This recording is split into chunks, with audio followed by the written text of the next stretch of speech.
Letting some people in here, so bear with. Namaste, namaste, namaste, precious, precious souls. Welcome to Book of Life.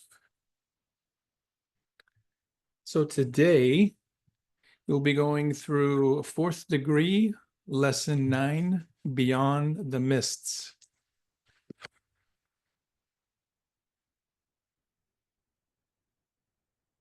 So before we begin, go ahead and just place the tongue on the palate. In a nice receptive pose, we will invoke so that we can get all connected and have some fun.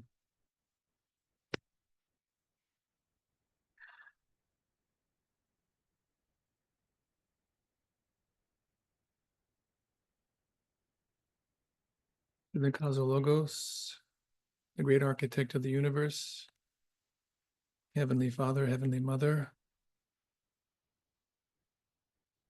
to all the great ones, all our spiritual teachers, to Holy Master Choa, to Buddha Padmasambhava, to the Circle of Seven, to Robert and Erlin Cheney, to Burton Bigelow, Master Asalea, to Lord Katumi, Lord Rama, Lord Zoser, to the Astarian hierarchy, to the Lord Yehoshua Bar Miriam, the Lord Christ, Holy Mother Mary, Lord Kuan Yin Buddha, Lord Gautama Buddha, our celestial guides, our spiritual guides, our higher souls, we humbly invoke for your divine blessings.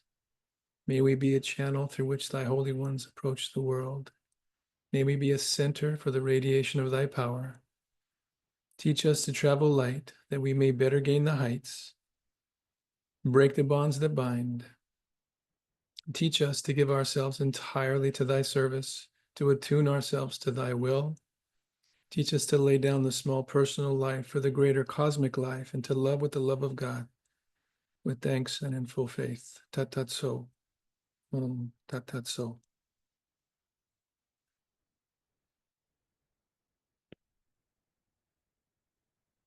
Okay. You guys ready to have some fun? Okay. Beyond the Mists, fourth degree, lesson 9. Delight in the light. Question. You have taught at length about the pilgrim's labors and services of love, but what about fun and recreation, Burton? Burton replied, it should not be thought that one is so eternally busy worshiping and serving others that one loses all aspects of pleasurable entertainment. The festivities of pleasure far outshine the most gala social events of earth. When one is describing activities over here, one is apt to become so enthralled with the beauties of it that in itself tends to represent the pleasures and joys. Frequently, such descriptions neglect to describe other pursuits, but it certainly should be stated that one engages also in pastimes of pleasures as well as times of service. On earth, you relish in dreaming of fun in the sun. Over here, one finds delight in the light. Just as days on earth are divided into hours of work, rest, and pleasure, so are activities over here, except that one does not speak of rest in the sense that you on earth do. What does it mean to live a balanced life? There are cycles when one seeks one's own personal pleasure, pursuing things found most agreeable to one's character. One can seek the society of the wise, listening to lectures concerning life, laws, principles, and destiny of souls. Or one can seek the inexhaustible pleasures of existence, or both. One may seek the company of compatible companions, much as one does on earth. Here, too, are small gatherings of friends for parties and comradeship. If we wish, there are banquets of delicacies the earth plane could never duplicate, for the delightful dishes of these plains are prepared with ingredients not yet known on earth, nor are such repasts necessary to survival as is food on earth. Dining is never a necessity, but always as a feast of festivity and pleasure. Much as one goes out for the Saturday night dance on earth, so do we go out for special activities over here. Much as many people experience great pleasure in the art of dancing on earth, so is it continued over here. Dancing is developed to the highest degree of artistry, and the music far superior to that on earth. Do activities over there compare to those on earth? Just as many people delight in dressing for an elegant evening on earth, so is it continued over here. The pursuits of pleasure and culture are inexhaustible. Entertainment is often measured in terms of art, drama, skill, both mental and spiritual. There are innumerable choices: the cinema, the theater, the concert hall, musical festivities, the opera, all portraying the art of music and drama developed to their highest potential. We have great halls honoring important personages, just as you do. There are tremendous stadiums where sporting events occur, testing the true skills of the participants, both physically and mentally. There is skating and ice skating, horseback riding, tennis, chess, and of course, a kind of television beyond Earth's imaginings.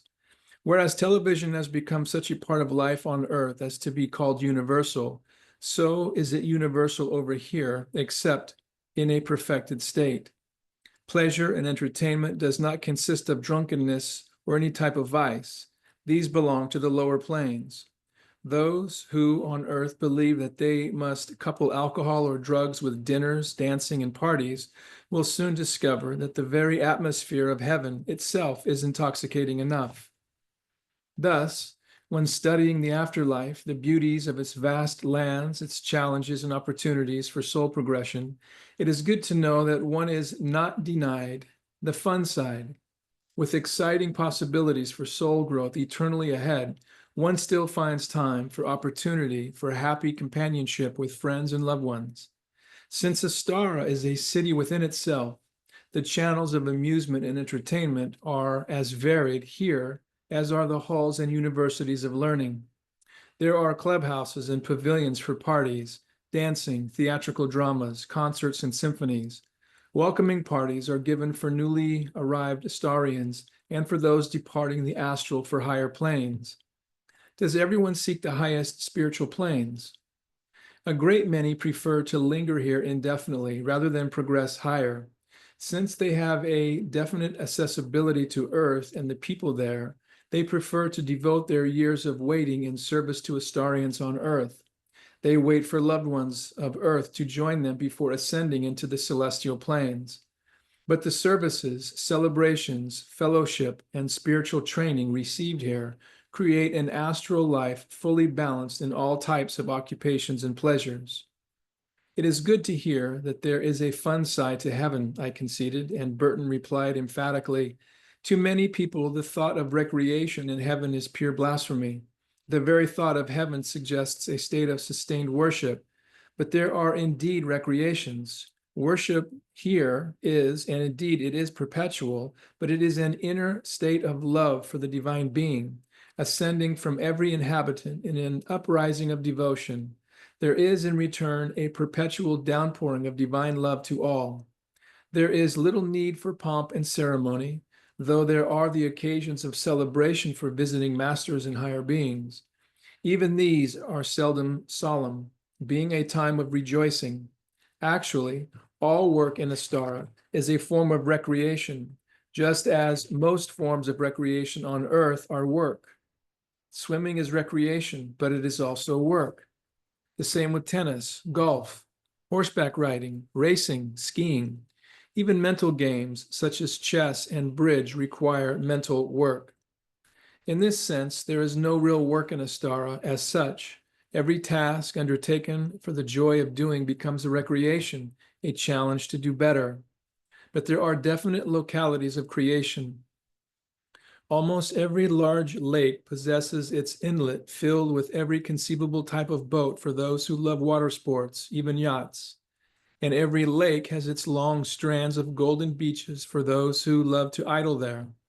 Gone is the glaring heat of Earth's sun. All is beauty and all is restful. Every lake has its islands where many love to enjoy the magnificent views of flowers, trees, foliage, beaches, water, summer houses. Theaters abound. Drama seems an important part of Astara. Most are amphitheaters set in gorgeous environments. The purpose of the dramas presented being to teach as well as entertain, many are planned around revelations of truth. Many are comedies, it being far easier to laugh and forget life's problems in Astara. In these amphitheaters are also heard great symphonies and concerts. Master musicians still play their latest works. Operas of indescribable splendor are conducted here. There is never weather to daunt Aetherians.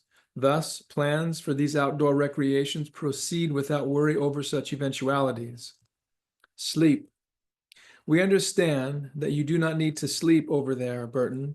Do you have periods of rest, or does twilight descend, at which time you enter into some kind of tranquil repose, or do you simply stay awake perpetually?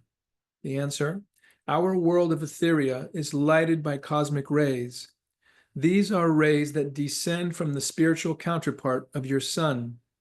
We do not behold these rays projecting from a gigantic yellow orb as you do.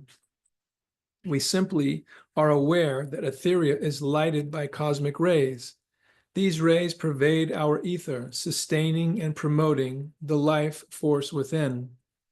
But what is the human soul sustained, in or out of the physical body?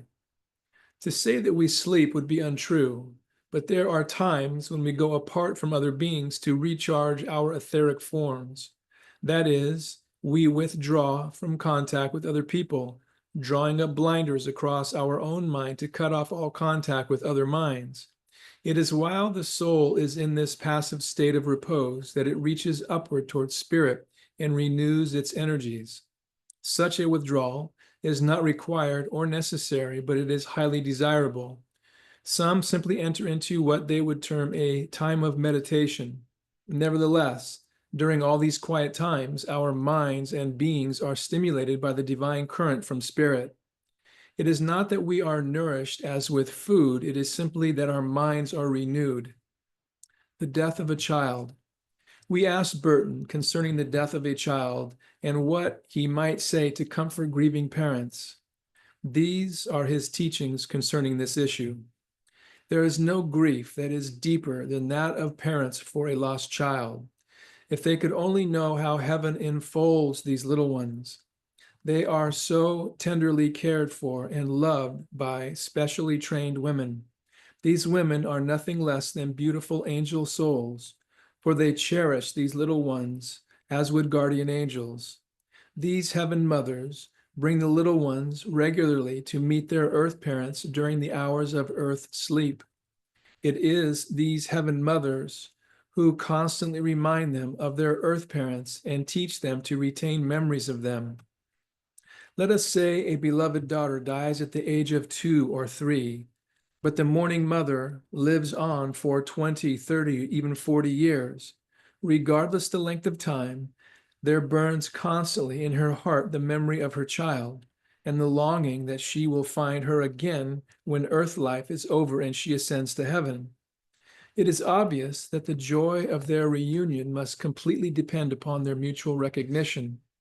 Let us say that during the intervening years, the mother has continued to think of her child as a baby, while the angel in heaven lands possess only a dim recollection of the girl mother she knew as an earth child in the long ago. At the time of reunion, the mother beholds a grown-up, beautiful young girl, while the girl beholds an aged woman, face wrinkled with care, hair silvered, form bent and weakened. This could never happen. Neither would recognize the other. Now, what are the realities? Between the child and both parents, there exists the etheric love lines, which can never be broken, only strengthened. The little one is placed in the care of a guardian angel who becomes her instructor, just as children on earth are sometimes cared for. One of her principal duties consists in developing the love of child for parents. No child is ever permitted to forget the parents of earth. Thus, there is established the sweet ministry of the sleep state. Although the parents may be ignorant of the companionship they know and love, at least 1/3 of their lives is spent with the little one. The child, in turn, never knows a parting, Frequently, the longings of the parent are realized in part in that they retain dreams of having seen their child. Such dreams, of course, will be memories of happy hours together during physical sleep. Such dreams continue during the long interim until both parents complete their earth journey and depart for heaven. Their last thought perhaps being that their hopes of reunion will be realized. The parents are recognized immediately by the child, since there has never been a parting. On the other hand, when they awaken in Etheria, each parent becomes fully cognizant of the unbroken contact with the child through the years.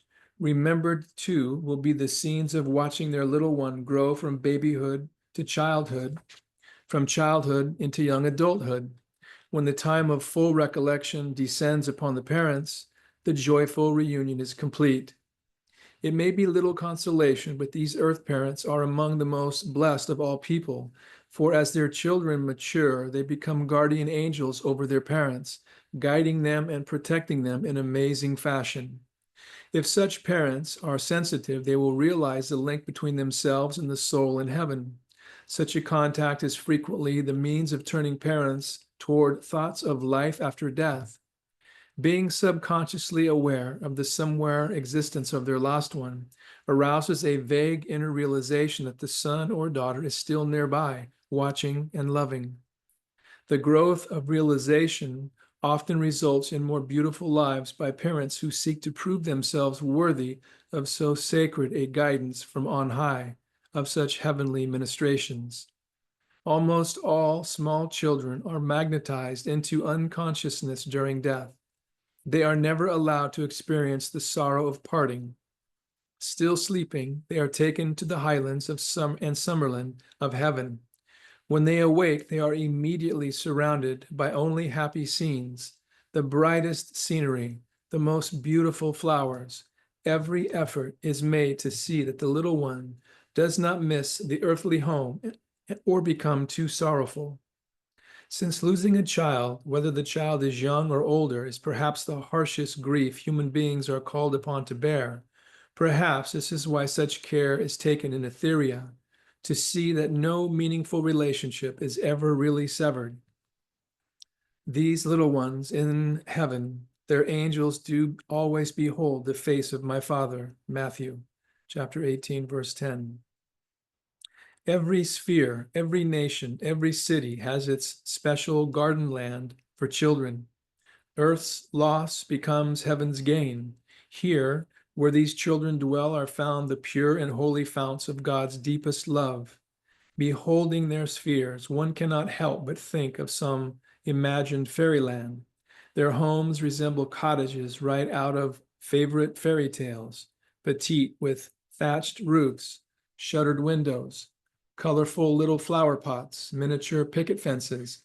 Indeed, their petite city resembles one vast play park. There are trees with spreading branches, swings, tree houses, ladders. There are sandboxes, sandcastles, miniature sand people. There is a delightful array of colorful toys, not unlike a playground of earth.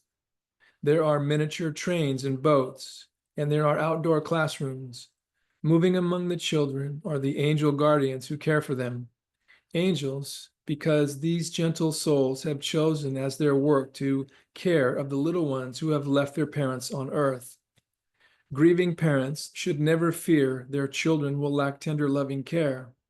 Their lives can only be far happier than earth could have ever made them, which, even so, is small comfort. The women who care for them are chosen carefully for their special attributes: deep love for children, endless patience, and innate kindliness, as well as perception and knowledge to teach them the necessary lessons of school. Through the Heaven Mothers, these children receive a marvelous education as well as instructions in the principles of love and all that is beautiful. They mature into maidens and youths of the most perfect beauty and culture. They are allowed to choose their own occupations. Most will select something artistic. Whatever they choose, they grow up as masters of their craft. If only grieving mothers and fathers could take these facts to heart and realize their precious ones are in the very best care, with every possible advantage given, advantages they could never ever have hoped for on earth. Some will choose to remain in their tot town, teaching and caring for other children. Those who show aptitudes for other learning, such as science, psychometrics, writing, teaching, all are instructed accordingly. They are taught, in addition, the laws of nature. A blade of grass, for example, is analyzed spiritually as well as chemically. The relation between natural law and the spiritual motivation which activates it is fully explored. Credit is given to the divine creator for so wonderful a gift. Children are separated in various classes according to age, capability, and temperament. Included in their instruction are ways to positively and in healthy ways integrate and express their desires and emotions. Such teachings are more easily demonstrated in Etheria than on earth, for they may behold a more immediate result of good and altruistic actions. They may witness also the devastating results of the opposite. Training. Question. We recall being taken to various lectures and classes over there, Burton. Can you tell us something about them? Burton. Etherians and human beings alike attend school, and it is a vast system indeed.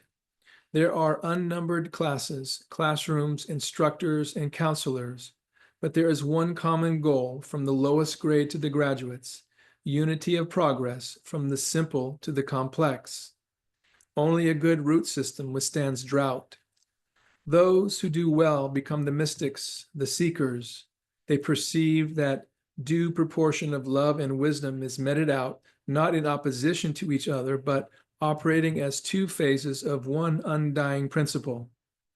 One of the first lessons taught is that you obtain that which you desire by creative thought processes.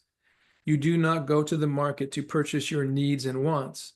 The pilgrim earns them by service to others and by consciously manipulating the vibratory elements of one's plane. Thus, the pilgrim becomes well versed in a knowledge of the fundamental elements with which one must work, as a chemist on earth mixes various formulae in the laboratory. So the pilgrim learns how to blend the various elements to produce material objects on one's plane. Even the children are taught the growth of life force through the mineral kingdom, the plant kingdom, and the animal kingdom. That is, the very process of involution. It is not enough to discover flowers, trees, and plants as already existing. Rather, a complete study of progressive botany is presented, beginning with development of the plant kingdom from fossil formation to the mineral kingdom. It is again carried forward, displaying the entire structural history of how the plant life force finally evolves into the animal form. The study carries you far back into the early days of creation on Earth as the animal forms evolved through their different stages of development, becoming that which exists on Earth today. Libraries. Some classes are held in libraries so vast they could well be called a small city. They are divided into innumerable sections. Some contain replicas of books which have long ceased to exist on earth. Books and scrolls and strange writings abound. Some of them have never appeared on earth. Others have appeared and have long since decayed. Etheria's prior claim on the cinema. In other sections, one finds books very unlike those created on earth. In these, the stories and teachings are written in picture form, the reading of which is to study the movement of the thought pictures from the beginning of the book to the end. Let us say that a pilgrim wishes to obtain knowledge of some ancient civilization. The book selected might appear more like drawing the curtains on a miniature drama. The thought scenes would be activated with thought forms of seemingly real men and women carrying out activities which took place during those ancient times. The entire history of that civilization would be enacted, even up to the time of its decline and fall. and its eventual disappearance from the earth. Thus, episodes in history are revealed. There is no episode which cannot be known by the inquisitive seeker, not only of past civilizations, but of geological periods that have preceded us. One can watch the earth in its creative stages, discern the passage of the Iron Age, the Stone Age, the Ice Age, the coming of the floods, the migrations of peoples, the upheavals of oceans, eruptions that changed Earth's surface, the splitting of the continents, even up to the very hour of our present time. These writings and books take on a living quality, and to read them in their entirety requires considerable spiritual discernment. Such books are not available in the lower spheres. Knowledge about them may be gained, of course, but in a more limited fashion, just as people pursue studies on Earth in printed form.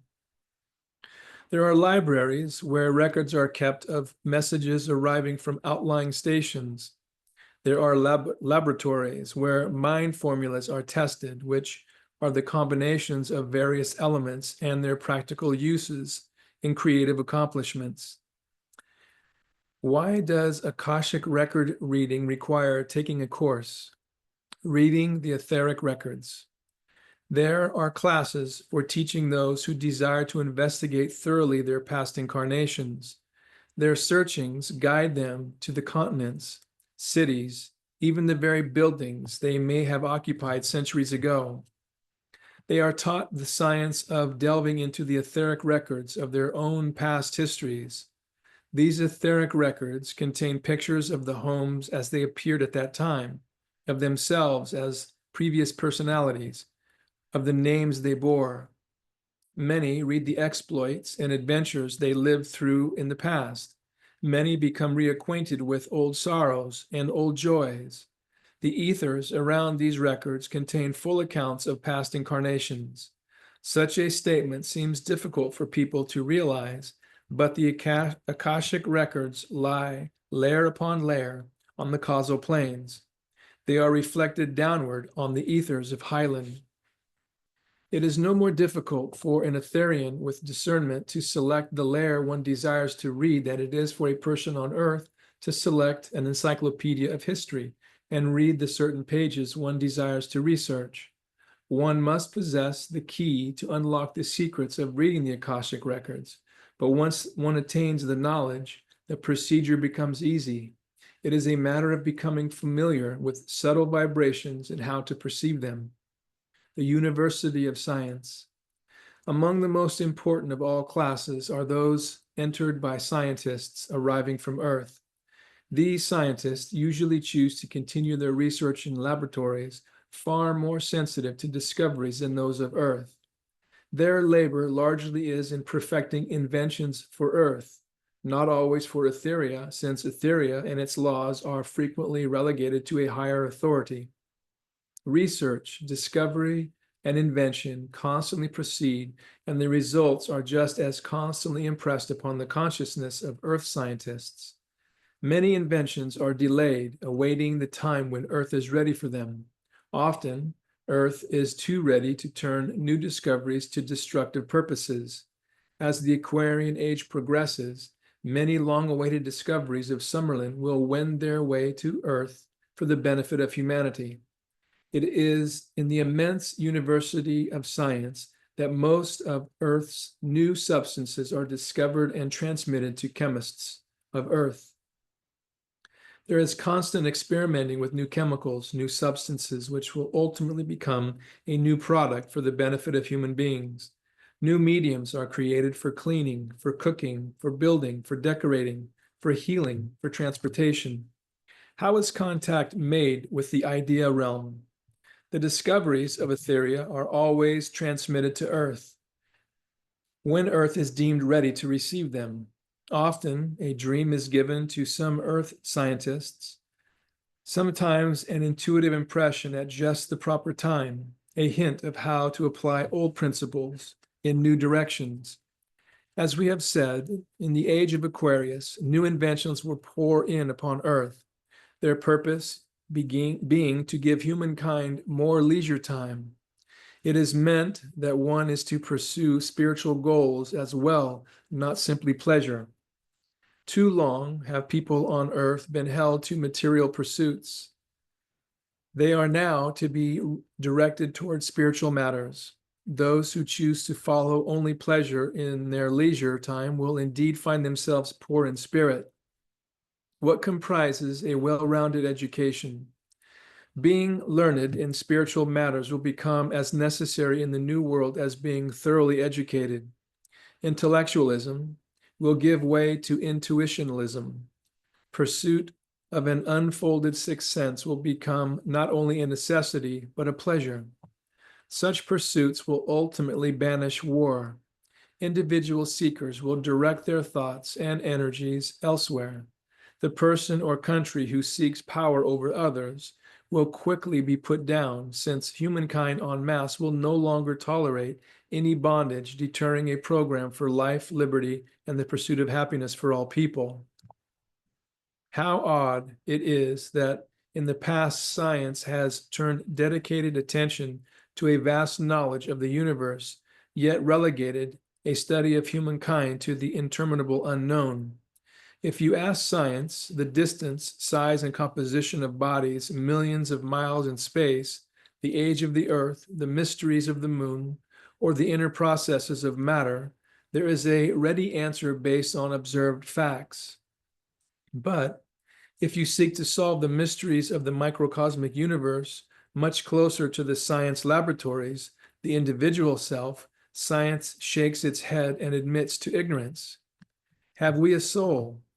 Can our minds function apart from our brains? Will we survive bodily death? If so, in what form? Why has science failed humankind so utterly in this perpetual quest? Could not some of the energies be directed toward this greatest enigma of all? Is not the destiny of humankind our purpose for being our future in eternity, of much more importance than the study of outer space? Yet science, with its enormous possibilities and its astounding array of knowledge, concentrates its efforts toward the mysteries of outer space and ignores the mysteries of the inner being. Socrates, Plato, Pythagoras all said the proper study of mankind is man. Is there a more vital subject existing today than humankind's destiny? Whether we survive death or not has never been proved or demonstrated through academic science. Scientifically, human beings remain as ignorant as were indigenous peoples who perhaps knew much more. Suggest to a scientist that science should set up psychic inquiries to determine humankind's destiny and survival after death, and the scientist may busily scoff at the spurious, deceptive, and unsavory reputation of the psychic, pausing not at all to acclaim the shining lights of truth among their records. At least, it may be said that psychic researchers are not afraid to make the effort. Why is science so fearful to investigate humankind's survival? True, there exists considerable chaotic presentation through the psychic approach. It is not yet perfected. Nevertheless, it remains today that one source through which any kind of answer is obtained. Several questions need Earth's attention. Does science feel that this is a matter which is impossible to unravel with its present limited knowledge and intelligence? Does science fear repercussions from religion? Should it begin serious investigation toward solving the question of the soul? It would certainly seem that science could approach the question, do we survive death, without encroaching upon any existing religious beliefs. Indeed, every existing religion should also be eagerly seeking an answer. Thus, any effort through science to obtain an answer should be more than welcome. It may be asked how science could possibly arrive at any evidential conclusion based principally upon the supersenses of the psychic. This need not necessarily be the only method. Science could most assuredly set up laboratories to discover the presence of the etheric form. It could, through a combined process of hypnosis and sensitive instruments, discover a consciousness able to function apart from the physical brain, that is, the science of astral projection. Science could most certainly pursue our capacity for extrasensory perception through experiments with qualified psychics. Science may be somewhat limited, true, but then so are the psychic researchers, and at least try. It might be revealing to discover that through scientific efforts, psychics could develop an astonishing degree of clairvoyance, clairaudience, psychometry, and clairsentience. Through highly developed perception, contacts with scientists in Etheria could forward the experiments to an incredible degree.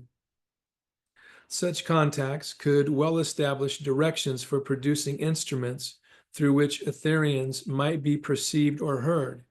It would certainly seem that science should at least make an effort in this direction instead of scoffing at those who do. Science from the other side. It is conceivable that a pilgrim who attains a vague awareness of the glories of the other side might tend to become oppressed with life on earth. So many struggles, so many heartaches, so much suffering, war and poverty and crime, illness, disease, death, and decay. If science in Etheria has attained such wonders, it is understandable that the mind question why such marvels could not more quickly bring an easement to life on earth. Yet, as one gains the perception to see the glories of Etheria, one also attains a measure of greater understanding, and the first admonition given to such a pilgrim is always to remember that earth is meant to be the life of attainment through joy and love, yes, and also hardship, struggle, and sometimes even suffering. On the earth plane, the soul experiences both heaven and hell and all the interlying graduations. It is the experience of these very things that one comes to earth to know. One does not come to earth to attain success or failure or to become a great musician or composer or artist or teacher. One comes to earth to learn how to become these things. Success in itself is not the goal, but the experience of becoming successful is. Many a soul who has gained the world's wealth has not simultaneously learned how to be wealthy. It is quite an easy matter to learn how to spend one's wealth. It is yet another to learn how to spend it well. Far too few who attain the good life of earth learn how to translate it into the good life of heaven. Suffering is of earth because that is the only way some souls will learn. Thus, beholding science at its ultimate in Etheria, people on earth might pause to wonder why scientists from over here do not more quickly impress their discoveries upon scientists of earth. The answer is simply that it is not always wise to do so. Scientists of earth must achieve through their own endeavors. Scientists from Etheria are permitted to help, to impress, to inspire, but with considerable discretion. It is not permissible to help people on earth to the point of denying them the value of their own learning. When earth scientists have done all they can on certain investigations, only then do the heavenly scientists impress upon them a furtherance of their goal, widening their understanding as human beings are able to assimilate it. Johnny does not learn in school if his mother or father always works his math problems for him. There are principles that must be learned. Encouragement can be given, even tutoring, but the multiplication table must become vital knowledge in the student's own consciousness. His parents' knowledge will do him no good whatever when it comes to the time of testing. Therefore, scientists of heaven allow earth scientists first to learn their multiplication tables, to gain a working knowledge of principles involved, which are elliptical. Sorry about that. Principles involved in miracles. Only then are the guardian scientists permitted to draw aside the veil between the two lands. All existing avenues of wisdom must be first explored and exhausted with everything of importance along the way discovered Before celestial scientists impress the human being with further knowledge, inspiration is given to urge the person forward and to stir his or her aspirations. The scientists of Earth must spend many tedious hours in the laboratory, weighing, mixing, and choosing the ingredients necessary to the endeavor. To completely enlighten the scientist would rob his soul of soul progression. No one recognized this better than the scientists who declared that achievement was 1% inspiration and 99% perspiration. This is not quite factual. There is a more balanced interlacing between the seen and the unseen. The extraordinary manner in which events interweave a curious rotation of events, the repetitions of history, all point to the plan upon which the two worlds turn. The knowledge waiting to be given to Earth is unlimited in magnitude. It will be of inestimable value to humankind, but the wisdom in each sphere of habitation must be thoroughly mastered in principle and brought to practical methods of use and application before new processes can be unveiled. Before higher unfoldment can be realized, Earth is subject to thorough examinations. It is often not so much that the scientists are denied further inspiration, but that the world as a whole is not yet ready for the blessings such discoveries would impart. It must be remembered that celestial scientists see from a clearer standpoint that people on Earth. Frequently, it is wise to withhold from humankind that which one would use in folly.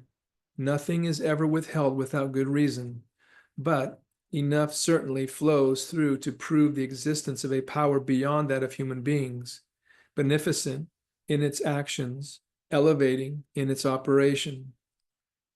Earth scientists already know that from the lowest to the highest manifestation of laws throughout the universe, there prevails absolute harmony and perfect order. All are aware that each principle of matter is permeated by what we call spirit. They will eventually come to know that they evolve infinite designs through nature's unerring laws, and these designs have their origin in sources where infinite wisdom enthroned in supernal light governs all things in perfect order. But long ages have rolled before now, and many ages still may roll before the people of Earth are able to perceive completely the perfect reign of purpose, truth, and love in what too often appears to be chaos. The truth that there is no solidity of matter is known, even to high school students. There is no solid object in or on the planet. Everything, assuming a form, simply is expressing a rate of vibration. The instant a solid object ceases to vibrate, it disintegrates. Spirit is substance and is not subservient to natural law. Perpetual motion is the key to the attraction of atoms. The whole planetary system is a vortex of convolutions, orderly and continuous.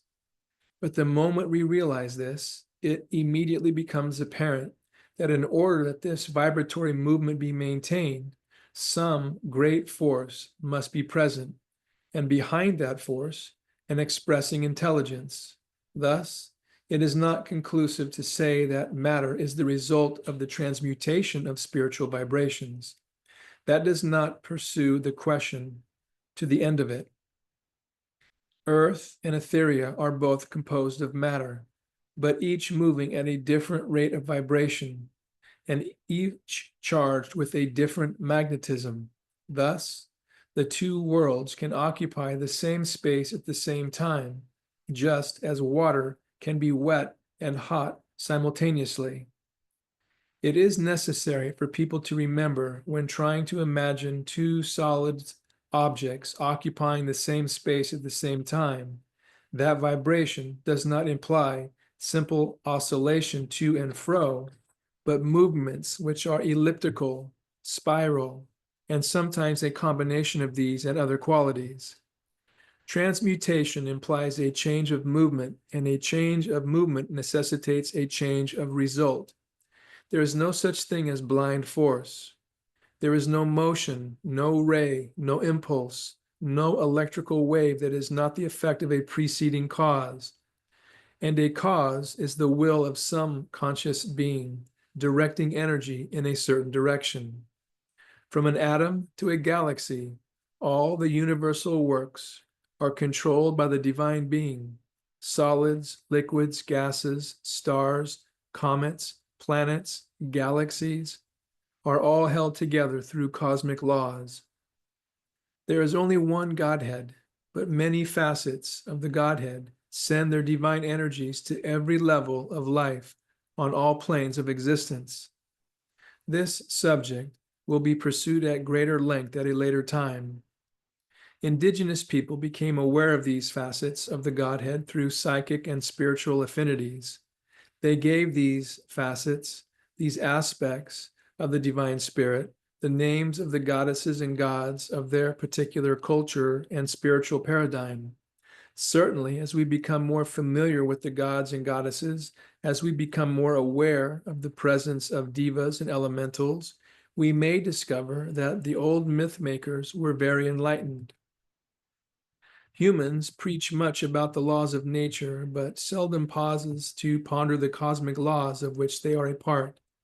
The term natural law comes so easily to the lips, but for any law to be natural implies a creative intelligence behind it, interweaving its workings with other cosmic potencies. All laws of nature, all cosmic laws, are lighted by the divine spark from the Supreme Godhead, the one Supreme Being whose love, will, and wisdom has given us our life, our soul, and our spirit. There was a multitude of the heavenly host praising God. Luke chapter 2, verse 13. The only race everyone wins. Muscles strain to the limit, lungs gasp for one more swallow of air, bodies drain every fraction of extra energy to burst the tape, a winner. Races are as ancient as humankind and common to every recorded civilization. Yet each race allows only one victor. The other runners must share and bear the disappointment of having lost. However, there is one race no one need lose, a race to be won by anyone who wishes, the race of life itself. Its victory is not alone to the swift and the powerful, but to each who sincerely makes the attempt. Your next lesson in this degree, Lesson 10, The Thinning Veil, takes you further along the course of life. It tells you about the pattern world, where future designs and inventions are created. It discusses household pets in the next life, telescopic vision, the location of heaven in the city of Astral Astara. Lesson 11, The Other Side of Time, carries on with teachings about the law of attraction, the alchemy of prayer, the relation of thought forms to prayer, and the development of mind power. Let us run with patience the race that is set before us. Hebrew, chapter 12, verse 1.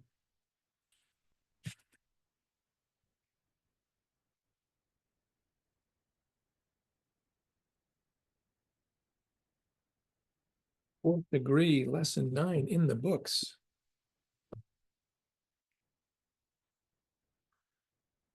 Okay, well, before we end, I'd like to offer a blessing if you guys would like for the monthly. And I love ending on Erlin's guidance. So we'll do the blessing and then we'll end on Erlin's guidance. So just go ahead and just place the tip of the tongue on the palate and just relax.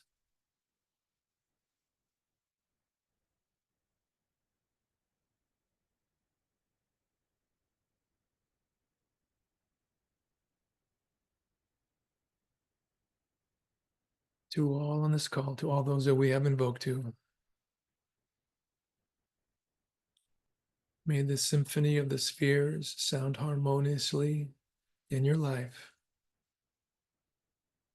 May the echoes of the higher life strike a responsive chord in all your efforts so that you become a harmonious instrument for the spirit within. May heaven and earth blend in you and all you do.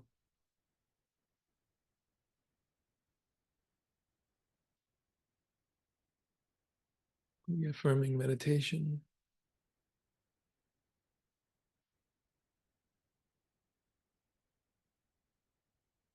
As a center of divine life, localized at a point in time and space, let the greater life flow through us and into the world of persons, things, and situations around me. Come unto me, life that is greater than my life, and through me make a new world, a world infused with the essence of the infinite, a world endowed with the substance of spirit. I do not ask for the easy way, but I do seek the eternal way. I do not ask for freedom from responsibility, but I do seek the wisdom and the maturity that will make my responsibilities a pathway to fulfillment and growth.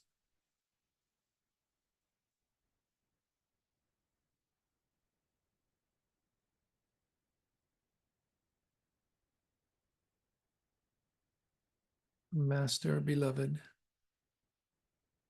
who hast committed to us the swift and solemn trust of life, since we know not what a day may bring, but only that the hour for serving thee is always present, teach us how to be constantly alert to the claims of thy will and the call to service. Lay to rest by the persuasion of thy spirit our doubts and fears. Consecrate with thy presence the way our feet should go, that our humblest work may radiate. Lift us above unrighteous anger and mistrust into faith sublime. May we be modest in our times of wealth, patient in the hours of our adversity, serene in our disappointments, and humble in our moments of shining achievements. In all things, draw us toward thy perfection, that all the world may see in us thy radiant reflection, and keep us ever mindful that we shine for thee. Thank you, Erlen. May this manifest in the lives of all on this call, on all levels, spiritually, mentally, emotionally, physically, into every aspect of life. Tatatsu, tatatsu, tatatsu.